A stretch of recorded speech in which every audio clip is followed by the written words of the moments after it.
It started with a dare, of course. A stupid, reckless dare whispered in the dim hallway of our high school, something about summoning the old watcher in the abandoned chapel on the edge of town. I was 16 and my friends were insistent, their laughter nervous, their eyes shining with fear they couldn't admit. I wanted to prove I wasn't afraid. I wanted to belong. We climbed over the rusted fence at the back of the lot, flashlight beams trembling across cracked stone and overgrown weeds. The chapel stood hollow, its stained glass windows mostly shattered, letting in slivers of moonlight that painted the pews in fractured colours. Even then, the silence pressed on us, thick and cold. We had brought a ritual book we found online, scribbled instructions, candles, matches, some salts. None of us really believed it would work, though a small, unacknowledged part of me hoped it might. That was the part of me that had always loved fear.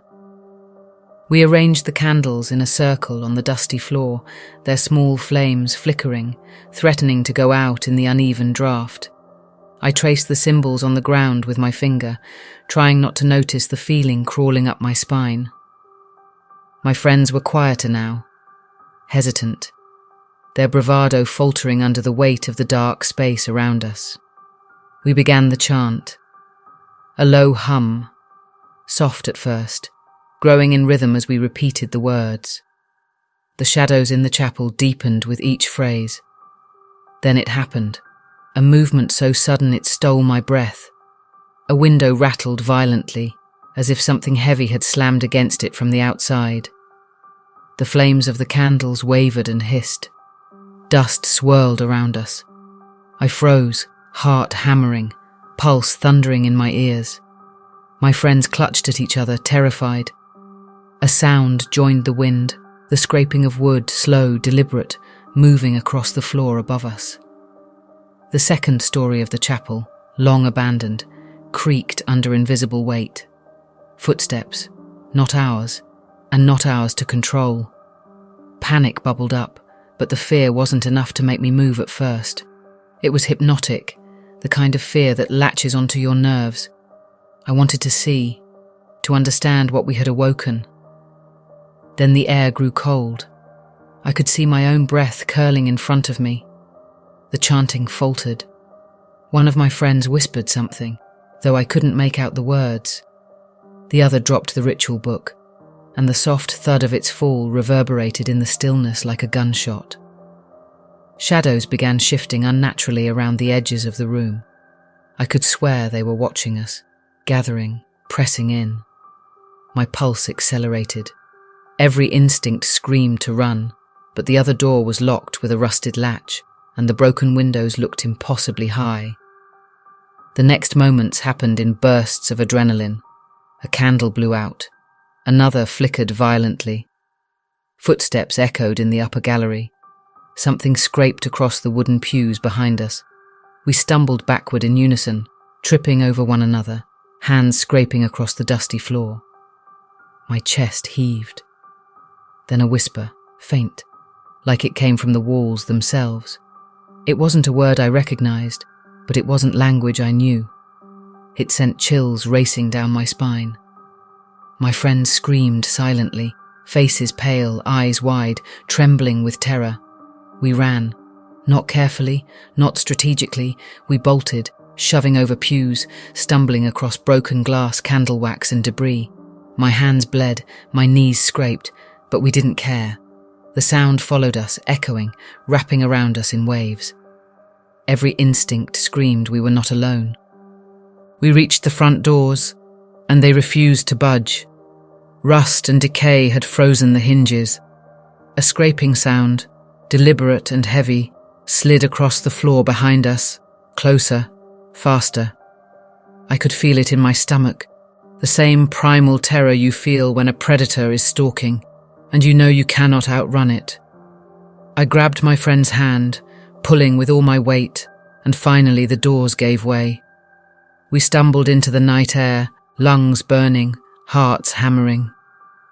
The chapel loomed behind us, dark and silent once more, as though nothing had happened. For years I couldn't explain it. People told us it was adrenaline, the thrill of being in a forbidden space. Maybe it was. Maybe it was our minds, straining at the edges of fear and expectation. But I knew what I had felt. That cold, the whispers, the scraping across the floor above us, the shadows gathering with purpose. It had been real, in the only way that matters. Decades passed. I moved away, had a family, a career, and for the longest time, the memory stayed locked away. But it never left. Not entirely. It haunted me only in fragments. The smell of old wood and candle wax, the crackle of fire, the shifting darkness in the corner of a room. Recently, I returned to the town for a high school reunion. The chapel still stood, though the fence had long since rusted further, the weeds taller, the windows more shattered. I hesitated, then crossed the lot, flashlight in hand, much like I had all those years ago. I stepped inside. The place smelled of damp wood, dust, and faint remnants of something burned long ago. I set a candle on the floor where the old circle had been. I lit it. A small flame, steady, unthreatening. I traced a finger over the floor where we had drawn symbols all those years ago. Nothing happened. No wind, no whispers, no scraping footsteps. Only the steady light of the candle flickering gently in the draught. And then I laughed. Softly, shakily at first, then louder. The tension I had carried for decades seemed to lift with each exhale. I walked through the chapel, touching the pews, brushing dust from the corners. The memories were there, yes, but they were no longer chains. They were echoes of courage, of foolish curiosity, of friendship and fear and survival. I blew out the candle. The chapel returned to darkness.